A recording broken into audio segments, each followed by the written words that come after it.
Hi there, this is Christy at Heavenly Homestead doing a video just to show y'all how to set up a inexpensive and very easy worm composting bin. You'll need at least two food grade buckets, and I'm going to have a solid one at the bottom that I will catch all my worm tea and any juices that I can put in my house plants or to use in the garden if I want to, but I'll probably use the worm tea with my house plants. And I'll show you that bucket in a second. The second bucket is this one here, and it's got tiny holes drilled in it. I kept the holes in this one to a 1/8 inch drill bit on the bottom and everywhere, because some baby worms will get through there, but the bigger worms, the more mature worms, will hopefully, not too many of them will fall down into our worm tea that'll be in the bottom bucket. This is going to be the next one. I also drilled holes all with a 1/8 inch all around the side, as you can see, so that we can have lots of air circulation. Air circulation is just absolutely paramount for your worm composter. On the next one, I did, you can see I drilled bigger holes in the bottom. This is going to allow for the worms to go in and out from the different bins. It's kind of like a little, I don't know, worm gateway for it, if you will. I used I used a 1/2 inch drill bit to do these. You could go a little larger if you have bigger worms. But this is just about right for red wigglers to get in and out. You can see I also drilled several all the way through, 4 down with the 1/8 inch drill bit. So what I'm going to do to get started is, this is my first bucket I'm going to be working with. It's drilled the same as this other one, with the larger holes in the bottom and the smaller holes on the sides for air circulation. And I have placed in the bottom of this one just a crumpled up bit of paper bag to just kind of hold stuff in there until the worms get settled in and start composting. So we'll use this one as our bucket first that we're gonna build our compost with. What I did is I got a bag of Jiffy organic seed starting mix. You can use shredded coconut coir, or you can use pretty much just any peat moss is a good base for this, but we're gonna use this as a organic base. Okay, so we're gonna just kind of put some of this into the bucket to mix it about halfway full. So put it aside for our next bucket. Now, something else that's really good to mix in, I have just shredded up some newspaper here, you can see, and I'm gonna just put some of that in, that I'm gonna mix in with everything. I also went out to just underneath one of my trees. It's February here, so if you go out, you see all this really beautiful, dark, rich, partially digested or partially broken down organic matter that I got. It's got a nice dark color, is what you're looking for. So I'm going to take a big handful of that and put that in there. Okay, once you have everything mixed up in your bucket, nice, you're going to want to just spritz down the top. You don't want this mixture wet, because it's not good for the worms to be too wet, but they do need a damp area. So we're going to give it a good few spritzes.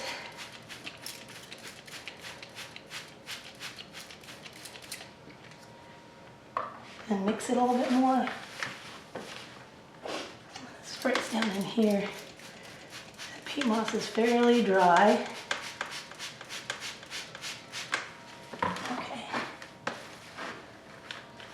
basket. That's a nice moist,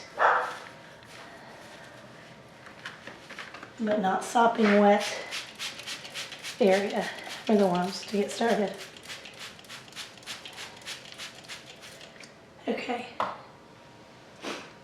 The next thing I'm going to do is take my worms. We had a big rain the other night and there was huge earthworms coming up out of the ground.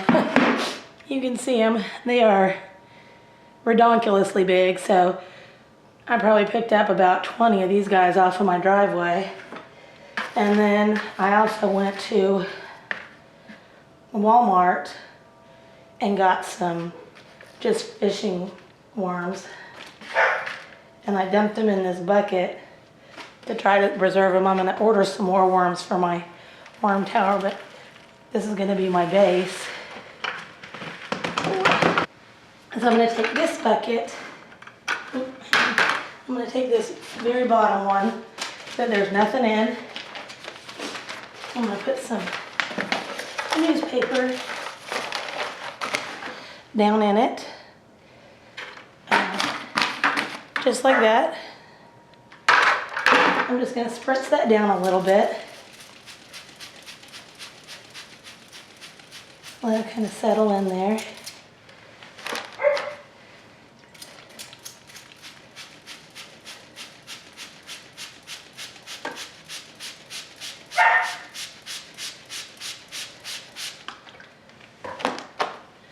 And I'm going to take just a tiny bit of the seed starter and sprinkle it on top of that.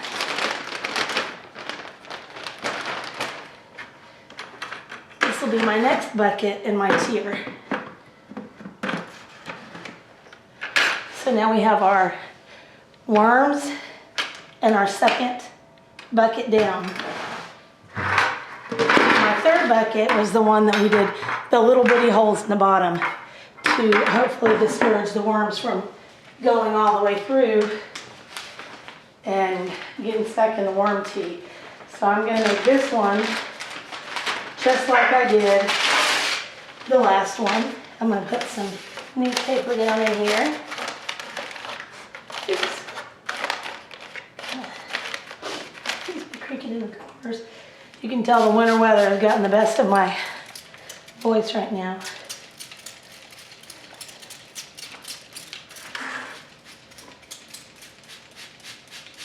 Get it nice and damp, not sopping wet.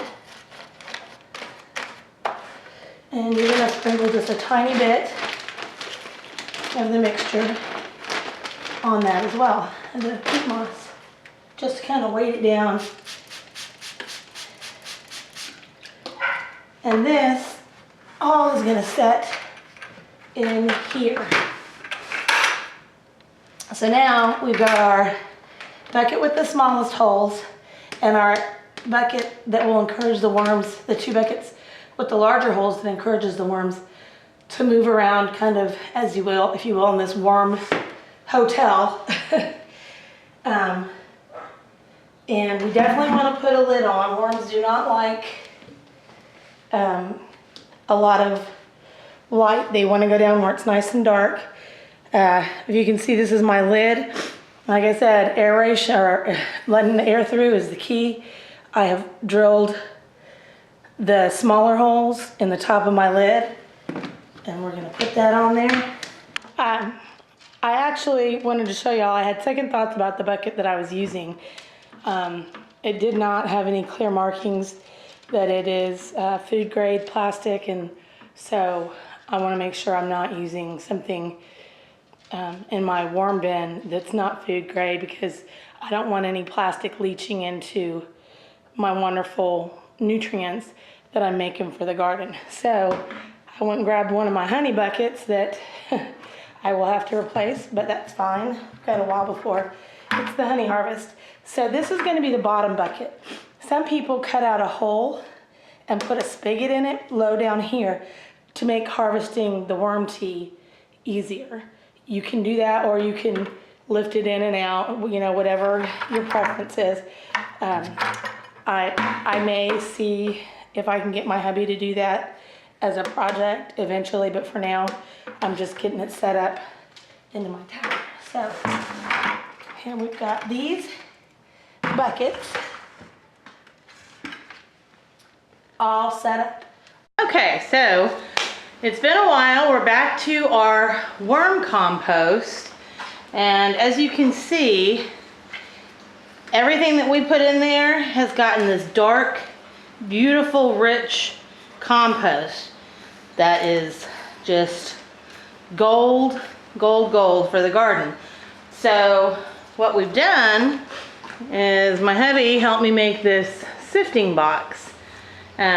We used a 1/4 inch hardware cloth, and I just stapled it with a staple gun to the bottom just of an old box that we had laying around. My husband cut in half, and then I had this trim laying around, and I just hammered that in so that you don't get sometimes this hardware cloth will give you jagged edges. Definitely, I'm not trying to get scratched and cut up any more than I do around this place on a daily basis. So we're gonna go ahead and I actually just found this box, this purple Rubbermaid box in my closet that was empty, and it fits perfectly. I'll probably try to do it this way. I'm hoping I have that centered in the camera right. I don't have a cameraman with me right now, but I did want to get this update finished because I've had several people asking me how the worm composter turned out and how they can make their own. So I'm gonna scoop some of the compost in and then we'll get started.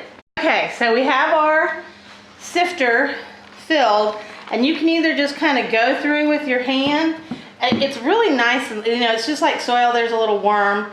That's what we're trying to keep in our composting stuff. We don't wanna, I mean, we'll have a few worms that'll end up out in the garden, but for the most part, we want to put these little puppies back into our bucket because I did end up purchasing worms.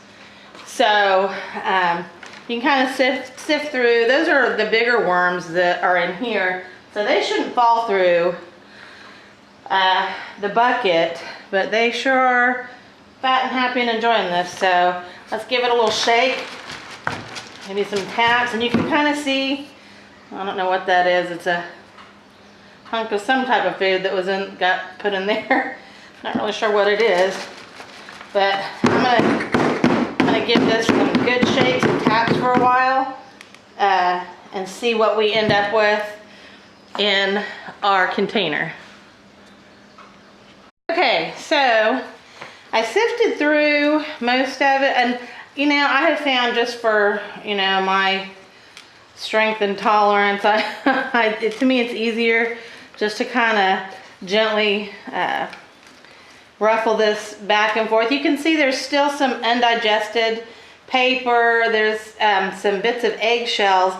You know, I could go ahead and throw all of this in with it because I do believe I've gotten most of the worms out that were in here, but I'm gonna go ahead and keep some of this that's partly digested, because this is a great thing to leave in your original compost bin to give your worms some stuff to feed on, so you don't have to start all over again. So I'm gonna continue to sift through. I'll show you. As you can see, I've got a bit of castings to shift through, and when I get done, we'll look and see how much we ended up with. All of my castings, you can see it's a beautiful, dark, rich soil amendment that I'm gonna add to my garden as we're tilling it up and I'm planting. You can see there's some, I don't know if you can see them, but there are little balls in there that almost look like fertilizer balls, but those are actually red wiggler eggs. So, you know, so I find that some of them I am adding back to my compost bin because I'm fairly new with this, and I need to get a lot more worms built up. Here's some eggshell I didn't crush up really well. That's great for them. You can throw that in with your garden too, because it'll just be like a long calcium deposit type thing to give your garden some extra nutrients. But so I'll leave little bits of stuff in there, but you can see this is just pure garden gold. Oops, there's a big egg. You can kind of probably see that a little bit better. I can't see where I'm holding it to the camera. Okay, you can see that little egg right there.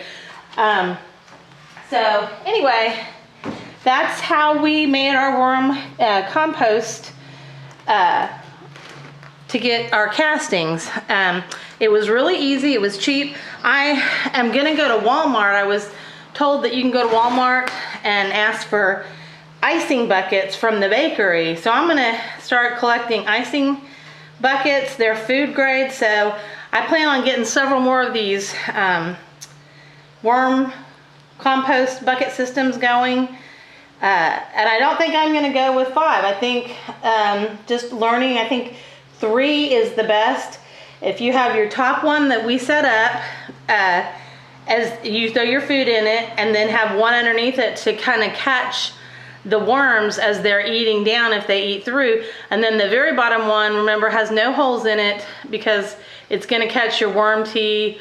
Unfortunately, you'll catch a few worms in there that have drowned. Some people put like napkins or something in the bottom, or cardboard, to keep that from accumulating, but that is just, worm tea is great for watering your plants and stuff. It's just as good as this. I did look on an app that my very, very wonderful girlfriend Kimberly told me about that is called Shop Savvy. And I was looking up how much this black gold, garden gold, costs, and it's not cheap. I mean, this amount probably would run me anywhere from $10 to $40. And I'm not sure if the $10 one has other stuff mixed into it, but this is pure worm casting. So this is green. It's great for the environment. You're doing something productive with your food scraps. We also feed food scraps to our chickens, our ducks, and our pig. So,